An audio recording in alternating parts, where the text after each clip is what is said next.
সুযোগ দিন।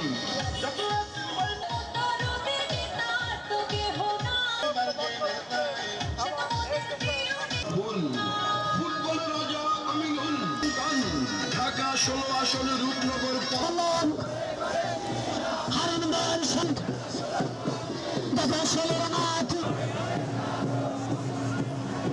ভোটের অধিকার প্রতিষ্ঠা, বাংলাদেশের মানুষের দাবি এবং অধিকার আদায়ের জন্য সব সময় রাজপথে ছিলাম, রাজপথে থাকব। ভবিষ্যতেও আপনাদেরকে সাথে নিয়ে কোন ষড়যন্ত্র যদি আসে দেশের বিরুদ্ধে, সেই ষড়যন্ত্র মোকাবেলা করে আমরা ঐক্যবদ্ধভাবে এগিয়ে যাব।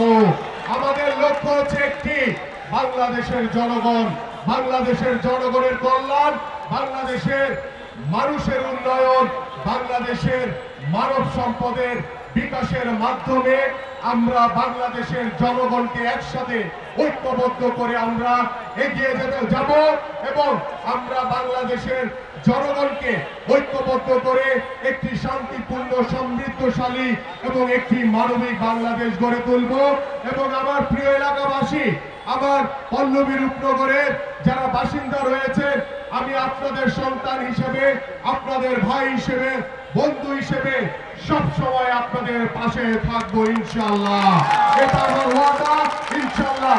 আজকে আনুষ্ঠানিকভাবে আমাদের মাননীয় ভারপ্রাপ্ত চেয়ারম্যান জনাব তারেক রহমান এবং আমাদের প্রিয় নেত্রী, দেশনেত্রী বেগম খালেদা জিয়া আমার হাতে যে ধানের শীষের প্রতীক দিয়েছে, এই ধানের শীষের প্রতীকের আমি আল্লাহর রহমতে আপনাদের দোয়া এবং সহযোগিতা নিয়ে সর্বোচ্চভাবে এই ধানের শীষের সর্বোচ্চ মূল্যায়ন করব ইনশাআল্লাহ।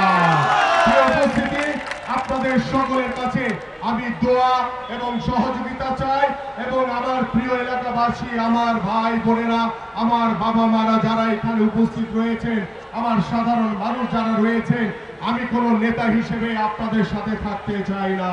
আমি আপনাদের এলাকার সন্তান হিসেবে, ভাই হিসেবে, বন্ধু হিসেবে সারা জীবন ইনশাআল্লাহ আপনাদের পাশে থাকবো। এটা আমার ওয়াদা।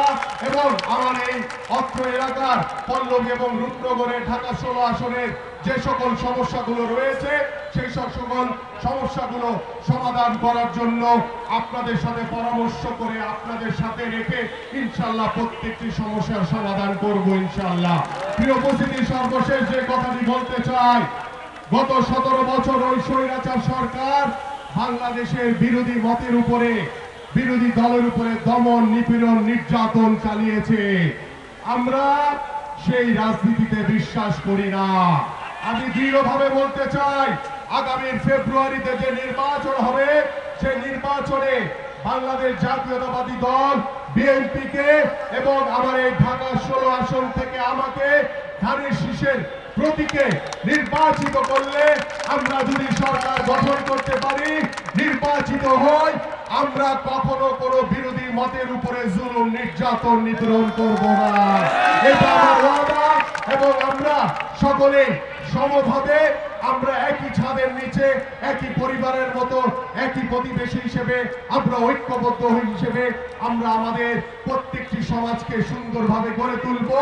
আমরা আমাদের এলাকার সমস্যাগুলো সমাধান করব ইনশাআল্লাহ। আমরা ঐক্যবদ্ধভাবে বাংলাদেশের জনগণের সমর্থন নিয়ে আমরা ইনশাআল্লাহ সামনের দিকে এগিয়ে যাব, এই প্রত্যাশা ব্যক্ত রেখে এবং বর্তমানে দেশি বিদেশি যে সকল ষড়যন্ত্র হচ্ছে, সকল ষড়যন্ত্রকে ঐক্যবদ্ধভাবে মোকাবেলা করে আমরা সামনের দিকে এগিয়ে যাব।